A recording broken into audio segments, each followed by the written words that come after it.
Over the years, many different teams have had dominant periods in Formula 1. These include Williams, McLaren and Ferrari. In 2010, however, there was a new F1 titan, a team that was superior in the final years of the V8 era. And although the team achieved 4 back-to-back titles, Red Bull are now notorious for a very different reason. Whether it be Daniel Kvyat, Pierre Gasly or Alex Albon, it's no secret that the second Red Bull seat has held the team back for the past few years.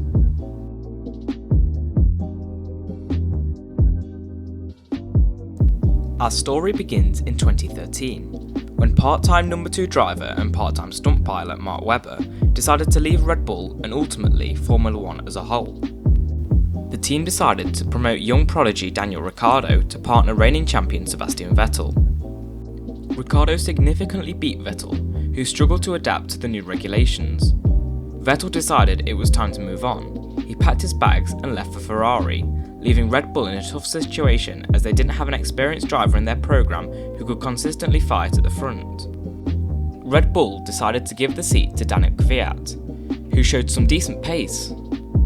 Sometimes. Kvyat actually beat Ricciardo that year, however there was a new rising star in the Red Bull driver program, someone who would eventually take Kvyat's seat. And girlfriend.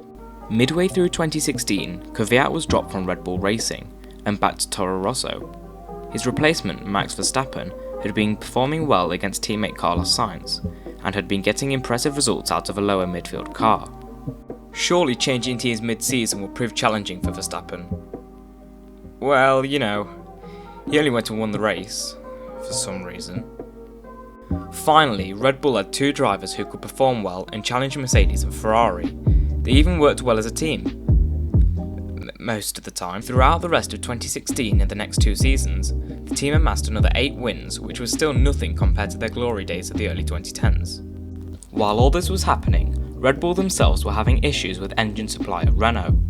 They were already on bad terms after Red Bull wanted to end their partnership with Renault at the end of 2015. Despite this, they continued to use Renault engines, though they removed all references to the company and instead labelled their engine supplier as Tag Heuer, a watch company that was one of the team's main sponsors.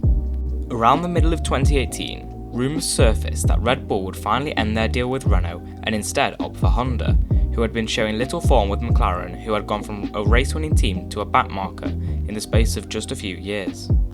These rumours turned out to be true, and it was announced that Red Bull would part ways with Renault and sign a deal with Honda. Back to the driver's side of things, Daniel Ricciardo made a shock announcement that he would be leaving the team and moving to none other than Renault. This once again left Red Bull in a troubled situation with their drivers, as current Toro Rosso drivers Brendan Hartley and Pierre Gasly were very new to the sport and didn't have anywhere near as much experience as Ricciardo did.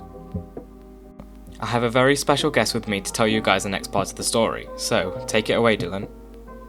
Red Bull ended up choosing Pierre Gasly to partner Verstappen, whilst Helmut Marko drop-kicked Hartley out of the sport entirely. Gasly got off to a worrying start at the Australian Grand Prix, where he qualified a dismal 17th. He made up for this in the race, however, where he managed to get his car up to 11th place. This is where the second driver saga truly began. Gasly continued to struggle in the Red Bull with a highest finish of 5th, whilst Verstappen was delivering with multiple podiums. After what had happened previously with Daniel Kvyat, many people were wondering if Gasly would also lose his seat to a Toro Rosso driver. With his unhealthily large pinky, Marko promised Gasly that his seat was secure and wouldn't be handed to any other driver. Wait, what was that? Gasly's being demoted to Toro Rosso? After the Hungarian Grand Prix, it was announced that Alex Albon would be replacing Gasly from the Belgian Grand Prix until the end of the season. But would he do any better than his predecessor? At the Belgian Grand Prix, Albon finished 5th on his Red Bull debut, while Gasly managed a respectable 9th in the Toro Rosso, in a weekend which was overshadowed by the loss of Antoine Hubert. Albon was nowhere near Verstappen, though he was showing more race pace and consistency than Gasly, including what was destined to be a maiden podium, before Hamilton decided to spin Alex around because he couldn't overtake him properly. Red Bull decided to retain Albon for the 2020 season, and he got off to a promising start, until Hamilton decided to spin him round again. As the season progressed though, Albon seemed to struggle similarly to Gasly, and was regularly missing out on Q3. This once again sparked rumours that Albon could be replaced, this time by a driver outside of Red Bull's junior program. The main candidates were Sergio Perez and Nico Hülkenberg, though Red Bull needed a driver who could get podiums. NANI?! After months of speculation, Red Bull finally announced that Sergio Perez will be partnering Verstappen for 2021. However, this poses a very serious question. Will Perez sink or swim at Red Bull? After seeing how different drivers have performed in the team recently, I honestly have no idea, so I'll let you guys argue with each other in the comments about it. Anyway, that wraps up the video. Make sure you drop a like and subscribe if you enjoyed it. A huge thanks to DylanJamesGP for featuring in the video, and I'll be linking his channel in the description.